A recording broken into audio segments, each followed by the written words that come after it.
นี่คือต้นมันพี่น้องนี่คือเป็นต้นมันบ้านโคกศาสตร์ตำบลนาตาลและมณีบุคาปานทองคำผสมมาตัดหญ้าเลยตัดหญ้ามันอยู่สวนมันบ้านโคกศาสตร์ตำบลนาตาลเลยแต่ว่าเครื่องตัดหญ้าผู้ค้าเรียบร้อยอยู่แล้วผมเอ็มเซมอยู่ด้วยพี่น้องผมเพิ่นน็อกแล้วง่ายผมว่ายง่ายปลาเนื้อคู่ได้วีพูดแล้วว่ายง่ายนี่เปรียบเทียบกระดาษปลาเนื้อคู่ได้วีนี่ก็ได้เครื่องจัดหญ้าแต่ว่าเครื่องผมเป็นพี่น้องมันไปทำงานผมเลยปลาเอ็มเซมผู้เจ้าก็ตัดเมื่อกี้ได้เอาเครื่องตัดหญ้ามาตัดหญ้ามันพี่น้องวันนี้แต่ว่าผมเป็นผลได้เครื่องมันน็อกแล้วเห็นแต่ห้อยตัดแล้วผมผู้ค้าตัดมูลหรือปุ้ยจะได้ผมหญ้ามันนี่ก็บริษัท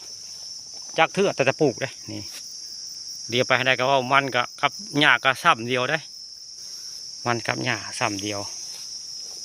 มันก็สับปะปีมันพี่น้องนี่เอามาปลูกใส่ได้สับปะปีมันยี่ห้อยังไม่รู้งานคอแต่มันมาปลูกใส่ส่วนเต็มส่วนก็พอแล้วนี่แต่ตัวนี้มันเป็นมัน5 นาทีได้พี่น้องมัน5 นาทีนี่ตามแดงๆนี่มัน5 นาทีได้หมดเป็นมันสับปะหลังได้พี่น้องนี่หมูงามก็งามพี่น้องหมูงามก็อันบัวทุ่มพลังนกเขาหลังนกเขากับบัวทุ่มได้อันมันในลูกเอาได้บันนี้เครื่องก็คุณตุยเลยดิมีลูกเอาได้มือลูกเอาได้นี่จับเครื่องตัดหญ้าบุคคาเรียบร้อยแล้ว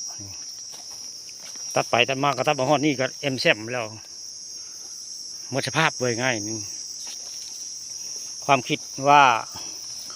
ปล่อยมันป่งสะก้อนได้จังสีมาซับหญ้าชันหญ้านี่เบิ่งอาการคล้ายๆใบเป็นพี่วันนึงใบเป็นนี่ได้นี่ทำท่าแบบนี้ได้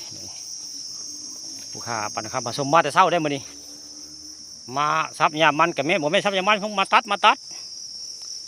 ญ้ามันผู้เจ้าบุนี่อยู่ป่ากรุงบ้านโคกศาสตร์ตำบลนาตาลอำเภอตะงอยได้นี่สวนมันก็อย่างงามอยู่ได้อันมันหักผู้เจ้าดูพูดไงบ่ได้มา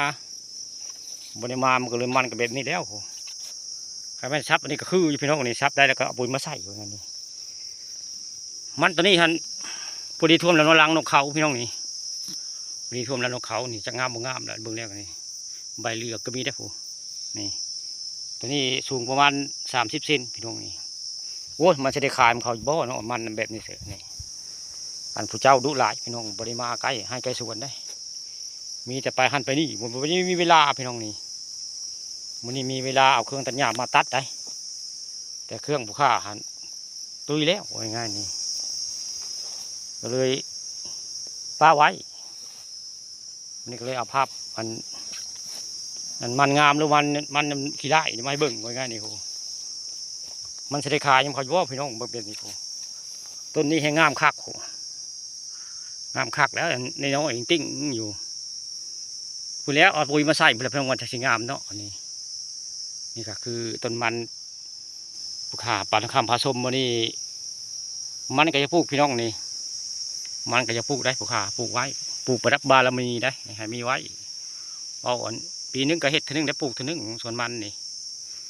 แต่ส่วนนึงยังบริกรพี่น้องยังบริกรในส่วนนึงมี2 ส่วนได้ส่วนนี้กลแล้วปลูกใหม่นี่มันนี่ผู้ค้าปานคำผสมพาผสมสวนมันบ้านโคกศาสตร์ตำบลนาตาลมองนี่ก็งามอยู่ได้นี่ตัวงามก็งามเล็บน้องนี่